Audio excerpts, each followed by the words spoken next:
A paz do Senhor, grata a Deus por mais uma EBD Online. Que bom estar aqui com vocês, querido professor. Hoje vamos estar estudando a lição de número 5 do adolescente. Então eu gostaria que você, querido professor, antes de iniciar a aula, como de costume, receba o seu adolescente com aquele sorriso no rosto, um abraço acolhedor, procure saber como foi a semana do seu adolescente, se ele tem alguma novidade a contar ou algo que ele queira compartilhar só com você e aproveite esse momento para criar vínculos com o seu querido adolescente. Não esqueça de logo em seguida começar os pedidos de oração, agradecimentos e em seguida a oração inicial para que se dê início à lição de hoje, tá certo? Hoje vamos estar estudando sobre novos líderes para um novo tempo, os juízes, que a nossa leitura bíblica se encontra no livro de Juízes, capítulo 2, do 11 ao 19. E aí você vai passar, pedir para que seus adolescentes abram a Bíblia, incentive, o ato da leitura, peça para que eles abram e faça leituras alternadas. Então, é no livro de Juízes, capítulo 2, do versículo 11 até o 19. E logo depois você pode fazer um resumo desse texto que vocês acabaram de ler. A nossa lição, ela tem 3 objetivos. Deixa eu passar aqui para vocês.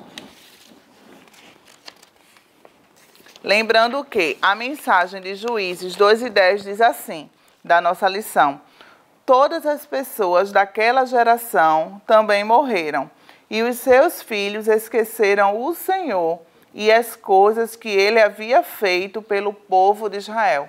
Então, faz parte do texto da leitura bíblica também.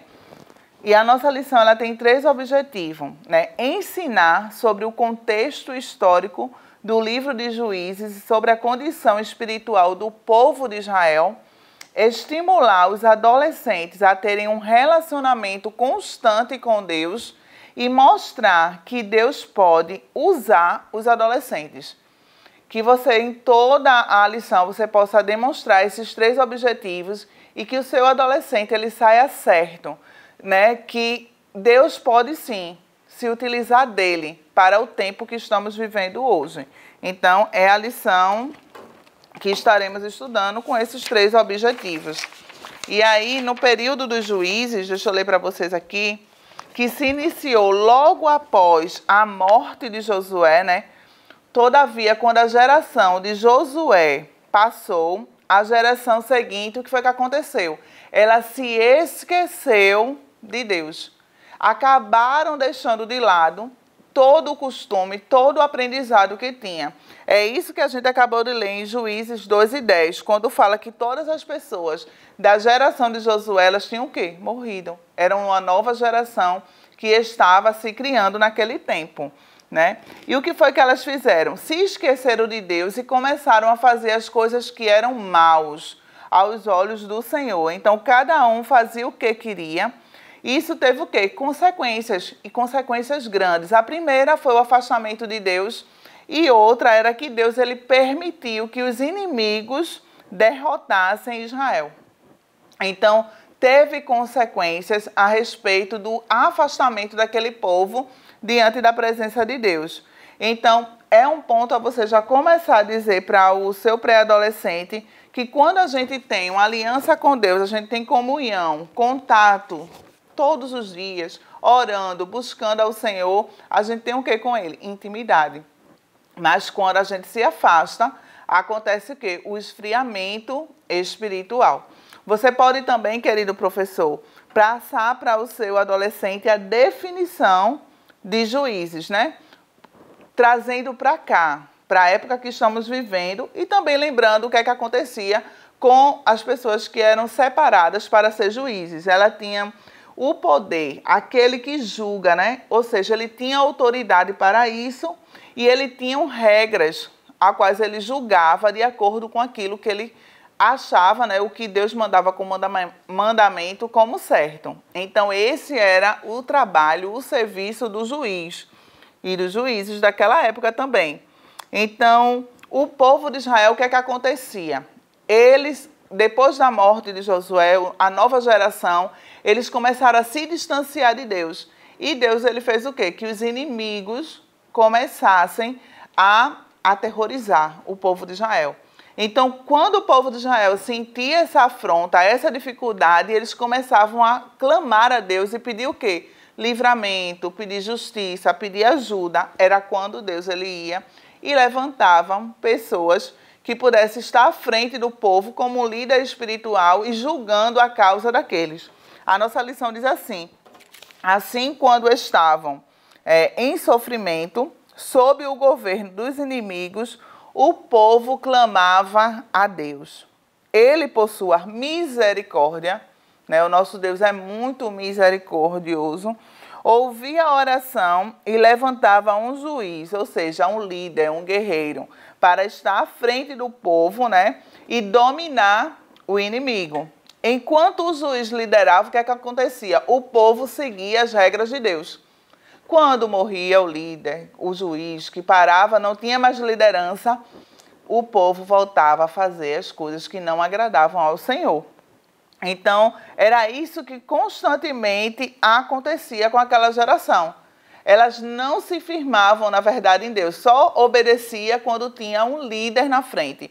E aí você pode trazer para o seu adolescente essa reflexão, com a importância dele estar firmado em Deus, buscar os conhecimentos, se fortalecer na fé em Deus, para que quando aconteça uma coisa lá na frente, ele não venha se esquecer das quão grandes coisas o Senhor tem feito pela vida dele, né? Diferente do que o povo de Israel fazia, que rapidamente esquecia dos milagres, dos prodígios, de tanta coisa que o Senhor fazia para ele. A nossa lição diz assim: toda geração tem de desenvolver uma fé pessoal. E quem é responsável por isso? Os pais, né? Os pais, eles são responsáveis por ensinar os filhos as verdades espirituais e encorajá-los no crescimento espiritual. Mas aí é bem verdade que talvez muitos dos adolescentes de vocês, eles não tenham, né, essa base na família, de ter os pais que frequentam, que são cristãos, mas eles têm o quê? Eles passam alguma coisa para o adolescente: obedecer, respeitar os mais velhos, né? Não mentir, não fazer determinadas coisas. É isso que ele também tem que pegar dos pais dele, já que os pais ainda não têm uma base bíblica, não têm um conhecimento, mas essa parte eles podem sim começar a pegar com os pais e colocar em prática, porque é isso que vai fazer ele ter bom aproveitamento em tudo que ele for fazer na vida. O segundo ponto da lição, ele fala sobre a juíza Débora, né, que eu acredito, né, na maioria das vezes, os juízes que eram chamados e separados eram homens, né, mas a Bíblia destaca Débora como uma mulher que se destacou pelaquele tempo e ela tinha diversas qualidades. Ela era uma mulher diferenciada, era uma mulher guerreira, uma mulher sábia. Tem muitas qualidades que durante o que você estiver passando e falando sobre a história de Débora, o seu adolescente vai poder absorver, né? Mas aqui na nossa lição diz que Débora é identificada como uma profetisa, né? E quem seria? Qual seria o papel da profetisa, né? Aqui, segundo o dicionário, diz assim, que é um dom especial de Deus, né? Ou inspiração divina, né? Que ela faz o quê? Transmite a palavra de Deus. Então, era uma pessoa escolhida para aquele tempo que tinha um talento especial dado por Deus. Então, Deus a usou como porta-voz para aquele tempo, né? Transmitindo mensagens especiais ao seu povo. O texto também diz que ela julgava Israel naquele tempo. Então, ela era juíza e profetisa também. E ela julgava de forma o quê? Correta, de forma sábia. Isso era muito incomum em uma sociedade que enfatizava a liderança masculina. Então, provavelmente, Débora ela tinha uma postura, uma seriedade que fazia com que tanto os homens como as mulheres acreditassem e confiassem no que ela falava, né? E entendiam que ela era, sim, uma mulher escolhida por Deus. O texto também afirma que Débora servia como tipo de suprema corte e decidia disputas que não podiam ser decididas localmente. Veja, ela não era só daquele local, não. Ela tinha mais propriedade em outros lugares também. Qualquer uma destas funções poderia tornar especial qualquer indivíduo, fosse homem ou mulher. O fato de ter as três funções indica que Débora era uma mulher verdadeiramente incomum e com grandes dons espirituais. Então, ela tinha muitas qualidades. Voltando a falar sobre a questão da mudança dos juízes, sempre que acontecia, chegou a alguns casos que durou o quê? 40 anos, o povo de Israel em paz, com a liderança, e depois caía novamente em erro, em pecado, se afastava de Deus, e Deus mandava um juiz, e aí governava por mais um tempo grande, e ele conseguia ter paz, né? O povo de Israel conseguia ter paz. E o ponto 3 da lição fala sobre os juízes Gideão e Sansão, onde você pode estar trazendo a história de Gideão, quem era Gideão, o comportamento que ele tinha, e assim também como Sansão. E lembrando de Gideão, contando a história dele, você pode transmitir para o seu adolescente que quando Deus ele chama alguém, quando Deus chama um adolescente, ele se responsabiliza por aquilo a qual ele chamou. Independente do tempo, independente da situação, Deus ele se responsabiliza. E quanto a Sansão, mostra quando uma pessoa é escolhida desde o ventre. E foi assim que Sansão foi escolhido, desde o ventre, separado por Deus para uma tão grande obra. Mas o que foi que aconteceu no caminho? Sansão acabou sendo cedido pelos desejos da própria carne, né? Indo pelas suas próprias paixões, pelos seus próprios pensamentos, sentimentos, e acabou se frustrando, acabou errando lá na frente, né? Fazendo o que não era do agrado do Senhor. E aí você pode pegar de cada juiz que a gente falou aqui na lição, que a lição vai trazer, e você pode trazer característica deles, pontos fortes, pontos fracos, né? Pontos a melhorar, na verdade, de cada juiz, né? E para que o seu adolescente ele possa se identificar também, que assim como Deus escolheu Débora, ele pode sim escolher uma das meninas que tem na sua sala. Que assim como ele escolheu Sansão ou Gideão, ele pode sim também escolher algum dos meninos que tem na sala de vocês. E assim eles se sentirem, entenderem que Deus ele chama quem ele quer, como ele quer, e quando ele chama, ele se responsabiliza. E o último ponto, né, falando da lição, a gente não pode esquecer que os juízes, os líderes, tanto daquela época como atualmente, eles precisam entender que eles são totalmente dependentes de Deus. Porque quando você entende isso, você consegue fazer aquilo a qual você foi chamado. E a conclusão da nossa lição, ela diz que o período dos juízes foi marcado pelo ciclo de desobediência, derrota para inimigos, clamor a Deus, liderança de um juiz e vitória sobre os inimigos. Era assim que acontecia.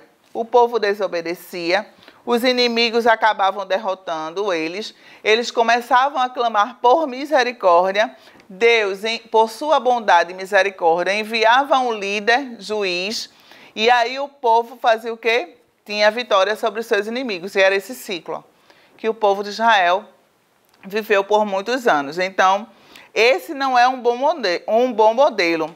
Nós devemos ter uma vida firme e constante na fé em Deus. A gente não precisa, adolescente, seguir esse ciclo que o povo de Israel ele vivia, mas que a gente possa viver assim, constantemente em oração, constantemente junto do Senhor, porque a vitória vai vir. E mesmo quando ela não chegar, a bondade e a misericórdia do Senhor vai estar conosco. E isso nos dá segurança para vencer as dificuldades do dia a dia. E aí eu trouxe uma dinâmica que você pode estar fazendo, é bem simples. na sua sala de aula, além de ver as características, os pontos fortes e os pontos a melhorar de cada juízes que foi falado aqui na lição, você pode também levar umas balinhas confeito sabor de mel, porque o significado do nome de Débora é abelha, né? E então você pode levar uns docinhos, né? Tem uns melzinhos pequenininhos em alguns lugares que vendem, ou até mesmo um confeito sabor mel, e você levar para a sala de aula. E aí você vai, enquanto estiver falando sobre Débora, você pode pedir para o seu adolescente ir anotando qualidades que eles veem, e falando, na verdade, qualidades que eles conseguem perceber na história de Débora. E na medida que eles forem respondendo, você vai dando uma balinha no sabor de mel. E aí você diz o porquê, né? A balinha é naquele sabor. É porque o significado do nome de Débora é abelha. E aí você vai ver quantas qualidades eles vão conseguir entender através dessa lição de hoje. Tá certo, querido professor? Aqui terminamos, né, a lição de hoje. Que Deus continue abençoando grandemente a tua vida e a tua sala, né? E até a próxima lição, se assim Deus permitir. Não esquece, caso você não esteja inscrita no canal, se inscreva, curta, comente, encaminhe para algum colega seu, para que esse vídeo possa chegar a muitas pessoas, tá certo? Tchau, tchau. Fiquem na paz. Que o conhecimento é capaz de mudar a vida de quem lê, a gente já sabe. E que livro você pode comprar em qualquer livraria.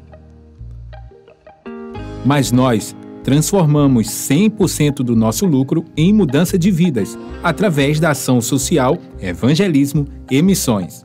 Ao adquirir qualquer um de nossos produtos, seja presencial ou à distância, você está investindo em alguém. Na próxima vez que você for comprar livros ou artigos evangélicos, não vá em qualquer lugar. Vá na Livraria Arca Missionária. Uma nova história começa quando você compra aqui. Agora você pode fazer a sua contribuição através do Pix. Uma operação rápida, segura e sem custos. Abra o aplicativo do seu banco, clique na opção Pix e em seguida vá na opção Transferência. Depois é só digitar nossa chave Pix, que pode ser o nosso CNPJ 11 120 490 0001 86. Nosso e-mail contribua@eadalp.org.br ou nosso celular 81 98883 2755. Verifique se a contribuição é para a Igreja Evangélica Assembleia de Deus em Abreu Lima, Pernambuco. Confirme a transferência e depois siga o procedimento do seu banco. Anote nossas chaves Pix para não esquecer. CNPJ 11 120 490 0001 86. E-mail contribua@iadalp.org.br. Celular 81 98883 2755. Você está contribuindo para o crescimento da obra de Deus.